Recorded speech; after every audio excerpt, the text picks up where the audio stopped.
नमस्कार दोस्तों। प्राचीन भारत की पवित्र भूमि पर एक अद्भुत घटना घटित हुई।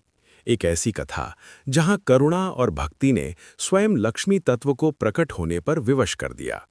ये प्रसंग है आदि शंकराचार्य के बाल्यकाल का, जब वे केवल एक बाल सन्यासी थे, किंतु उनके भीतर ब्रह्म ज्ञान की ज्योति प्रज्वलित हो चुकी थी। एक दिन वे भिक्षाटन के लिए एक ग्राम में पहुंचे। द्वार द्वार घूमते हुए वे एक अत्यंत निर्धन ब्राह्मणी के घर के सामने खड़े हुए। उस स्त्री के पास देने के लिए कुछ भी नहीं था, न अन्न न धन, केवल एक सूखा आंवला, आमलकम। फिर भी हृदय में स्थित श्रद्धा और त्याग भाव से प्रेरित होकर उसने वही एक आंवला शंकराचार्य को अर्पित कर दिया। उस क्षण शंकराचार्य के अंतर्मन में करुणा का सागर उमड़ पड़ा। उन्होंने देखा, ये केवल दान नहीं बल्कि अहंकार शून्य समर्पण था। उसी क्षण उनके हृदय से एक दिव्य स्तुति का उदय हुआ, कनक धारा स्तोत्रम। उनके मुख से निकले प्रत्येक श्लोक में महालक्ष्मी के प्रति करुण निवेदन था। हे देवी, इस निर्धन स्त्री पर अपनी कृपा दृष्टि बरसाओ। उनके स्वर में केवल शब्द नहीं थे, बल्कि सत्य संकल्प और अनुग्रह की प्रार्थना थी। कहते हैं, जैसे ही वो स्तुति पूर्ण हुई, आकाश में एक अलौकिक परिवर्तन हुआ। दिव्य ऊर्जा का संचार होने लगा और उस कुटिया के ऊपर से स्वर्णमयी आमलक की वर्षा होने लगी, जैसे स्वयं श्री ने उस स्त्री के त्याग को स्वीकार कर लिया हो। यही कारण है कि इस स्तोत्र को कनक धारा कहा गया। कनक अर्थात स्वर्ण और धारा अर्थात प्रवाह। ये केवल धन की वर्षा नहीं थी, बल्कि भक्ति, करुणा और निष्काम दान के फलस्वरूप प्रकट हुआ एक दिव्य चमत्कार था। जब हृदय में निष्काम भाव और श्रद्धा का संयोग होता है, तब ब्रह्मांड भी उसकी पुकार को अनसुना नहीं करता।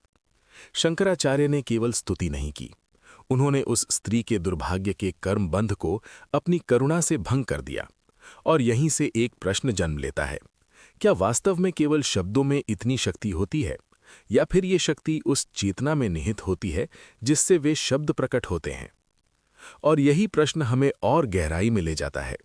क्या कनकधारा का चमत्कार केवल एक ऐतिहासिक घटना था, या ये आज भी हमारे भीतर घटित हो सकता है? शंकराचार्य के जीवन का ये प्रसंग केवल बाहरी धन वर्षा की कथा नहीं है, बल्कि ये चेतना के रूपांतरण का सूक्ष्म रहस्य भी समेटे हुए है। जब उन्होंने महालक्ष्मी का आह्वान किया, तो वो आह्वान केवल शब्दों का उच्चारण नहीं था, बल्कि वो समर्पित चित्त की गहराई से निकली हुई एक शुद्ध स्पंदना थी। उनके भीतर न कोई स्वार्थ था, न कोई अपेक्षा, केवल एक निर्धन स्त्री के दुख को दूर करने की करुणा भावना थी। यही कारण है कि उनकी स्तुति में एक अद्भुत आकर्षण शक्ति, आत्मिक चुंबकत्व उत्पन्न हो गई। वेदांत कहता है, यथा भावना तथा सृष्टि, अर्थात जैसा हमारा भाव होता है वैसा ही ब्रह्मांड उसका उत्तर देता है। शंकराचार्य के उस क्षण में भाव इतना निर्मल और निष्कलुष था कि स्वयं श्री तत्व को प्रकट होना पड़ा। परंतु एक और गूढ़ सत्य यहाँ छिपा है। कहा जाता है कि उस ब्राह्मणी के पूर्व जन्म के कर्म ऐसे थे जिनके कारण उसे इस जन्म में दरिद्रता का अनुभव करना था। कर्म सिद्धांत के अनुसार कोई भी फल बिना कारण के नहीं मिलता। फिर प्रश्न उठता है कि यदि कर्म अटल हैं, तो शंकराचार्य की स्तुति ने उन्हें कैसे बदल दिया? यहीं पर गुरु कृपा और उच्च चेतना का रहस्य प्रकट होता है। जब कोई आत्मा ब्रह्म ज्ञान को प्राप्त कर लेती है, तब वह केवल अपने कर्मों तक सीमित नहीं रहती, बल्कि वह सृष्टि के नियमों के साथ एक रूप हो जाती है। ऐसे ज्ञानी के शब्दों में केवल ध्वनि नहीं होती, बल्कि सत्य का स्पंदन होता है, जो कर्म बंधनों को भी परिवर्तित कर सकता है। तो क्या इसका अर्थ ये है कि हम भी अपने जीवन में कनक धारा को अनुभव कर सकते हैं? क्या हमारी प्रार्थनाएं भी इतनी शक्तिशाली बन सकती हैं कि वे हमारे भाग्य की दिशा बदल दें? शायद उत्तर हाँ है, पर इसके लिए आवश्यक है वही निर्मलता, वही निष्काम भाव और वही अहंकार शून्यता जो उस निर्धन ब्राह्मणी और शंकराचार्य के भीतर थी। और अब ये यात्रा हमें अगले रहस्य की ओर ले जाती है। कैसे एक साधक अपने भीतर उस चेतना को जागृत कर सकता है जहां उसकी वाणी स्वयं सिद्धि का माध्यम बन जाए? यदि एक बाल सन्यासी की शुद्ध वाणी ब्रह्मांड की शक्तियों को आंदोलित कर सकती है, तो क्या एक साधक भी अपने भीतर उस चेतना स्रोत को जागृत कर सकता है? वेदों में कहा गया है, वाक् सिद्धिः तपसा जायते, अर्थात जब वाणी तप से शुद्ध होती है, तब उसमें सिद्धि प्रकट होती है। शंकराचार्य की वाणी में वही तप था, वही अंतर्मौन था, जहां शब्द नहीं बल्कि चेतना बोलती है। एक साधक के लिए पहला चरण है मौन, साइलेंस। जब बाहरी शब्द शांत होते हैं, तब भीतर का नाद सुनाई देने लगता है। ये वही अनाहत नाद है जहां से सच्चे मंत्र उत्पन्न होते हैं।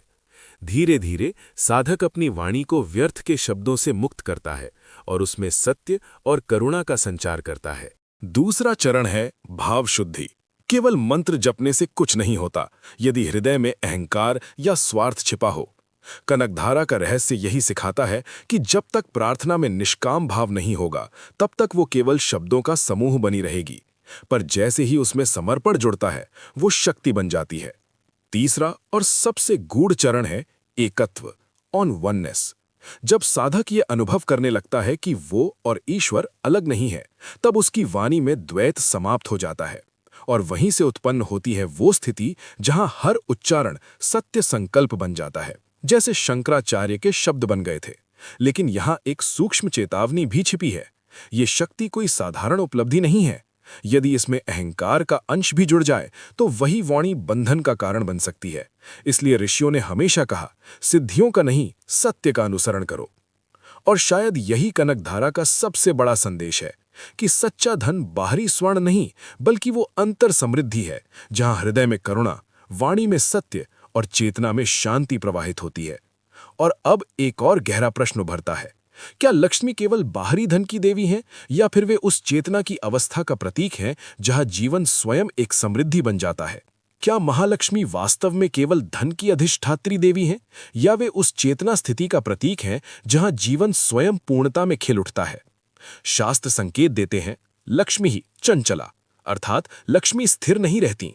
पर इसका गूढ़ अर्थ यह है कि जहां असंतुलन, अशुद्धि और अहंकार होता है, वहां समृद्धि टिकती नहीं।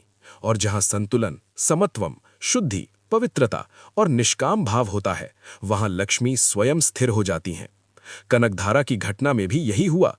वो ब्राह्मणी बाहरी रूप से निर्धन थी, पर भीतर से वो समर्पण और श्रद्धा में अत्यंत समृद्ध थी। और शंकराचार्य, वे केवल एक साधु नहीं थे, बल्कि ब्रह्म चेतना के साक्षात माध्यम थे।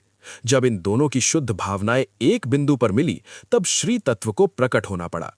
परंतु यहां एक और रहस्य छिपा है। स्वर्ण वर्षा केवल बाहरी घटना नहीं थी, वो एक आंतरिक संकेत भी था।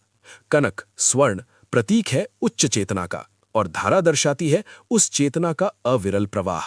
अर्थात जब साधक अपने भीतर मौन, शुद्धता और एकत्व को स्थापित कर लेता है, तब उसके जीवन में भी एक कनक धारा प्रवाहित होने लगती है।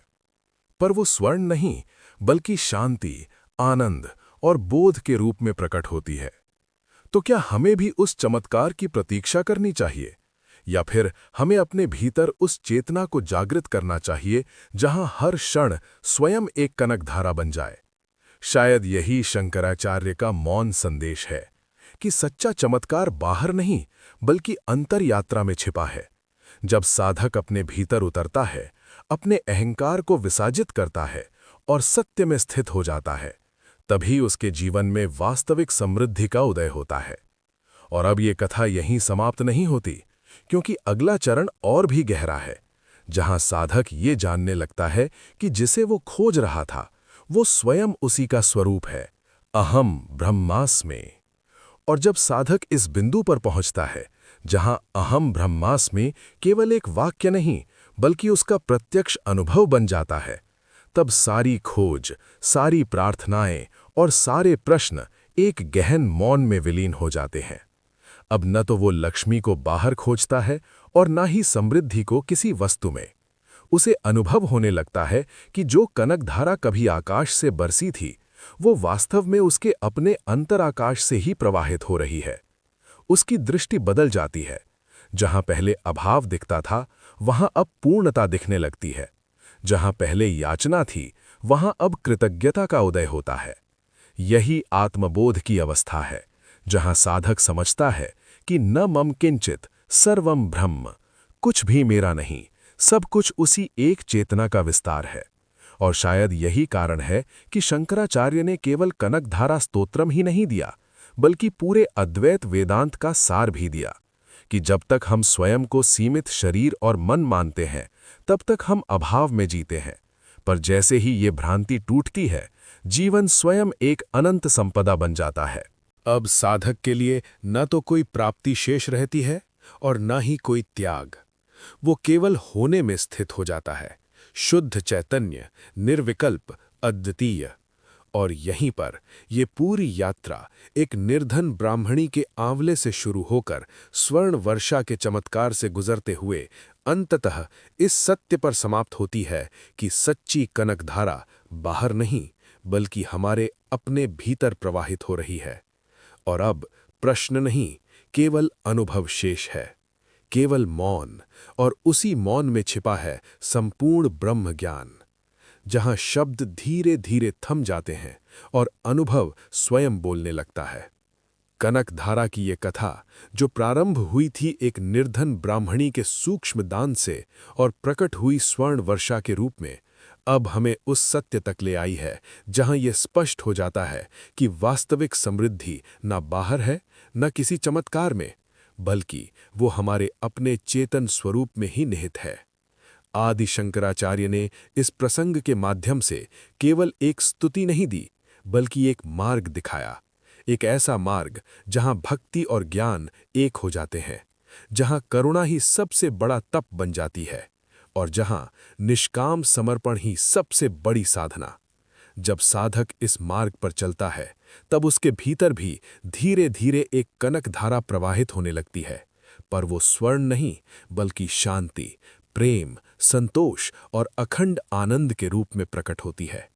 अब उसे किसी बाहरी सिद्धि की आवश्यकता नहीं रहती, क्योंकि वो जान चुका होता है यत पिंडे तत् ब्रह्मांडे, जो इस शरीर में है वही संपूर्ण सृष्टि में है।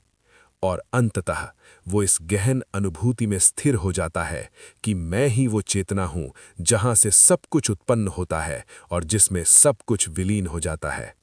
यही है कनकधारा का अंतिम रहस्य, यही है अद्वैत का सार, और इसी मौन में ये कथा पूर्ण होती है। ओम पूर्णमदः पूर्णमिदं पूर्णात् पूर्णमुदच्यते। धन्यवाद।